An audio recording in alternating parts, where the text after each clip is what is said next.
Bien, bonjour à toutes et à tous. Bienvenue dans ce flash d'information. Le Premier ministre Robert Mugremambe est arrivé ce dimanche soir à Nairobi, au Kenya. Le chef du gouvernement va représenter le président de la République, Alassane Ouattara, pour un sommet qui démarre aujourd'hui. Il s'agit d'une rencontre de haut niveau sur la 21e reconstitution des ressources de l'Association internationale du développement, un guichet de la Banque mondiale qui aide les pays à faible revenu à travers des dons et des prêts à des conditions avantageuses. Le compte-rendu d'Alexis Ouedraogo à suivre dans nos prochaines éditions.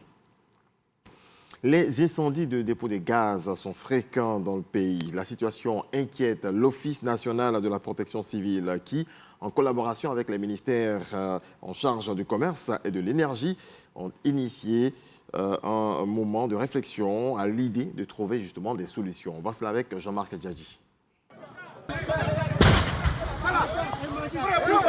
Une dizaine d'incendies dans des magasins de vente et d'entrepôts de transvasement de gaz enregistrés dans les districts d'Abidjan et à l'intérieur du pays de 2013 à 2024. Ce sont les chiffres de l'Office national de la protection civile, ONPC, concernant ces sinistres. Au vu de ces statistiques, des réflexions sont menées par l'ONPC pour booster la prévention.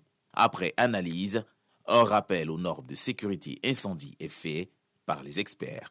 Au niveau des murs, doivent être des murs de coupe-feu au moins 2 heures pour permettre de contenir un incendie à l'intérieur de ce dépôt.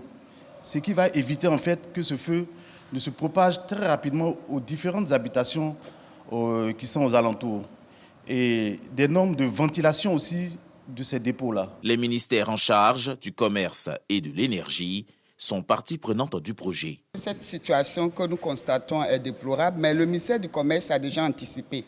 Nous, en dehors de l'incendie concernant le gaz, nous avons anticipé en organisant les états généraux des marchés. L'Office national de la protection civile, ONPC, compte à travers ses assises améliorer la coordination des activités de secours d'urgence en cas d'incendie de gaz. Nous sommes retrouvés pour mettre en place un cadre de travail, pour que nous puissions agir en synergie, pour que nous puissions protéger nos populations. Et en deuxième lieu, édicter des mesures contraignantes pour tous ceux qui demandent à ouvrir un magasin. Les réflexions sur les incendies dans les entrepôts de gaz se poursuivront avec au final l'élaboration de nouveaux plans de secours.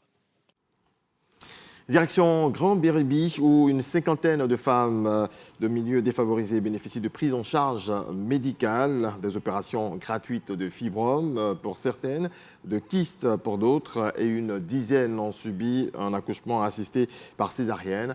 Une initiative de la Société des caoutchoucs de Grand Biribi en partenariat avec l'ONG belge Revivre, qui intervient en Côte d'Ivoire pour la 4e année consécutive pour le bonheur des populations.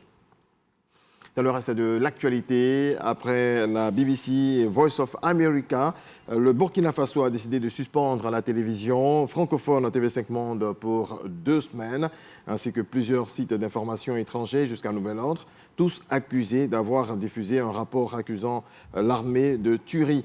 Le Conseil supérieur de la communication a décidé de la suspension de la diffusion des programmes de la télévision internationale TV5 Monde au Burkina Faso pour une durée de 2 semaines, indique-t-il dans un communiqué parvenu dimanche à l'AFP.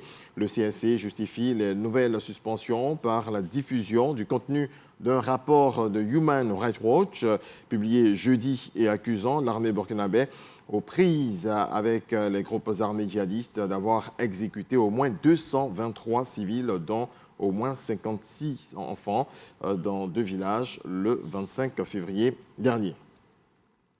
Le Mexique vit au rythme de la campagne électorale. Le 2 juin prochain, plus de 97 millions de Mexicains seront appelés aux urnes pour les plus grandes élections de l'histoire du pays.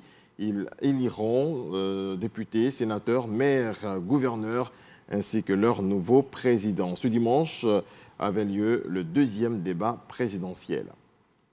L'actualité revient à 13h. Merci à vous tous de nous avoir suivis.